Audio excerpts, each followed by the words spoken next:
BMW, once the ultimate driving machine, built to dominate everything from the streets to the racetrack. These days, maybe not so much. It seems like they're being increasingly built to dominate more mundane places like your local supermarket car park. But don't worry, because there is a small company that seems to be building BMWs that maybe BMW should have built in the first place.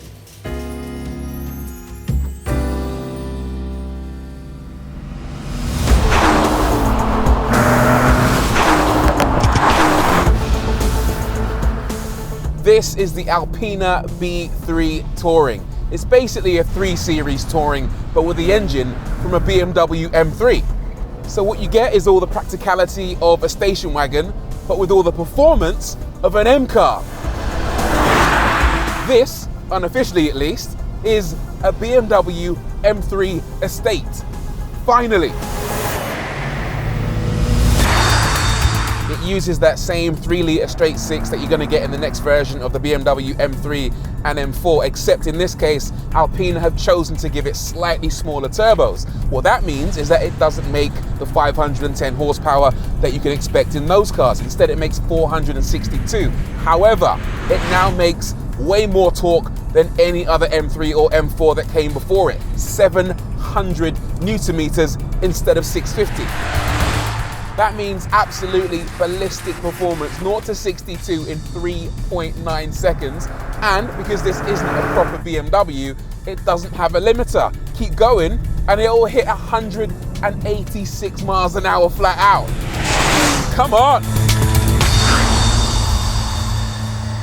That makes this Alpina B3 on paper quicker than the next generation M3 and M4. But perhaps just as importantly, this secret M3 Touring doesn't look anywhere near as controversial. Far from it. It actually looks quite lovely. Alpinas are designed to be attractive yet discreet, to fit in any environment, even somewhere as mundane as this. They want people to look at it and suspect that it might be something special, but maybe not give away the beast that lies underneath. This car is built in the same factory as other BMWs, but then it's sent on to Alpina's factory for a few modifications.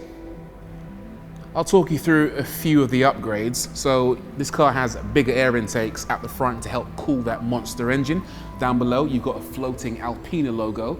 Just above a front splitter, which works in perfect harmony with the rear spoiler and is configured in BMW's wind tunnel for optimum aerodynamic efficiency.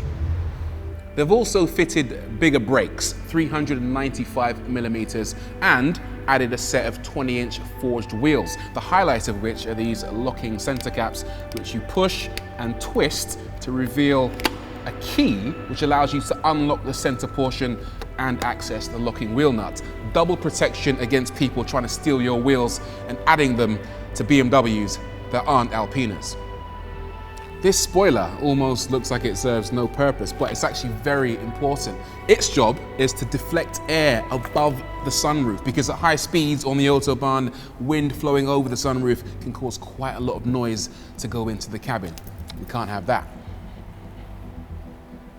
The back is definitely this car's best angle. It's got such a great stance to it, hasn't it? You've got a couple of Alpina badges just here, Alpina and B3. Then underneath you've got a custom rear apron with a custom diffuser and also quad exhausts, which sound absolutely delicious. It's got everything you need to hint that it's a performance car, but it hides it so well. Underneath it might be the Hulk, but on the outside it's more Bruce Banner, isn't it?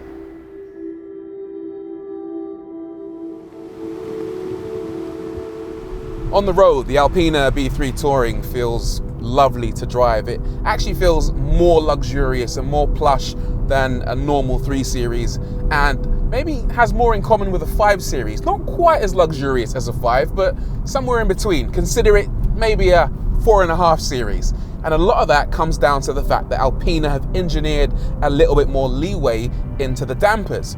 You can change the driving modes like you do in any ordinary BMW by pressing the buttons on the center console, so you can cycle between Sport and Sport Plus, or in this case you can go for Comfort or Comfort Plus, and that is another layer of comfort above what you'd get in a normal BMW product. And Comfort Plus allows the car to ride over the imperfections in the road really nicely. It feels exceptionally plush, more plush than any other 3 Series that I've driven in the past.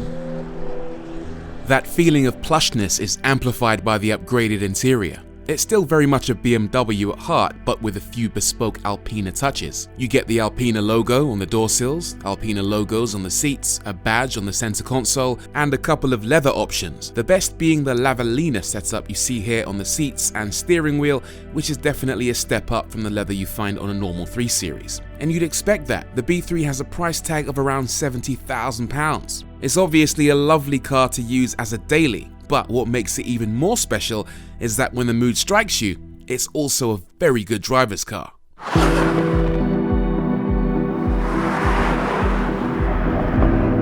Shift it from Sport, or better yet to Sport Plus, and the character of the car changes yet again. The dials on the display turn from blue to green, the valves in the exhaust open up, the throttle pedal becomes more sensitive, the steering weights up, and you find yourself clutching onto this big, thick BMW steering wheel for dear life as your eyes widen up because this car is supremely quick.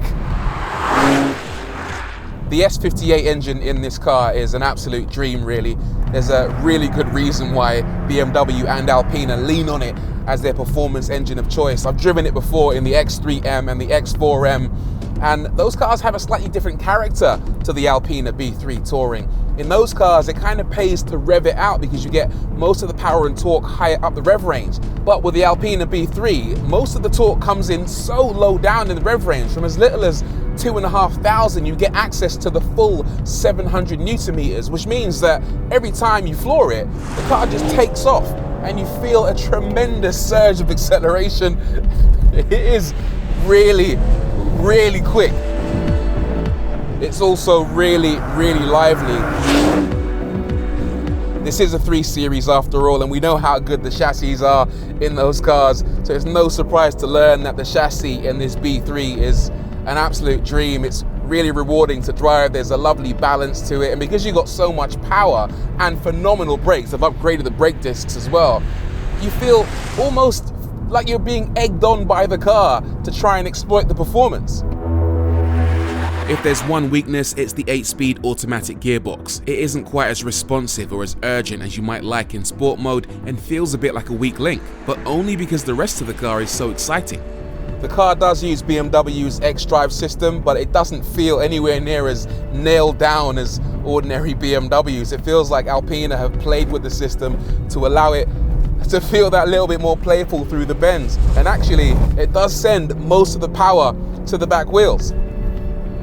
That was the sound of understeer there.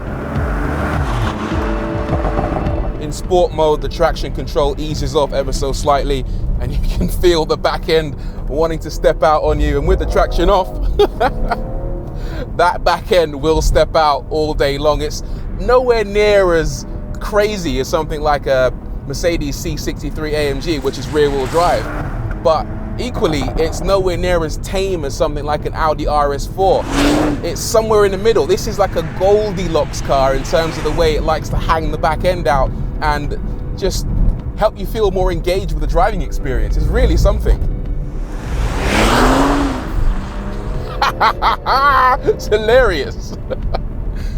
The best thing about the Alpina B3 Touring is that it's a sleeper in the truest sense of the word. It kind of looks like butter wouldn't melt, but dig below the surface and it's an absolute monster. It's got this amazing duality of character. It's like the person in the office who wears lingerie under a trench coat or somebody with a mohawk under a top hat. It's Clark Kent during the week, but Superman on the weekend. This thing really is the best of both worlds. Is the B3 better than an equivalent BMW? Well, no, but only because right now there is no equivalent BMW. Certainly nothing that provides as much comfort, as much power, as much fun, or as much engagement. Yes, something like a 330i Touring would be a cheaper, more sensible bet, a Mercedes C63 might be even more fun, and an RS4 might be slightly less likely to bite your arm off, but that's the beauty of the B3. Amongst a sea of alternatives, it stands alone. maybe it really is a BMW that BMW should have built in the first place.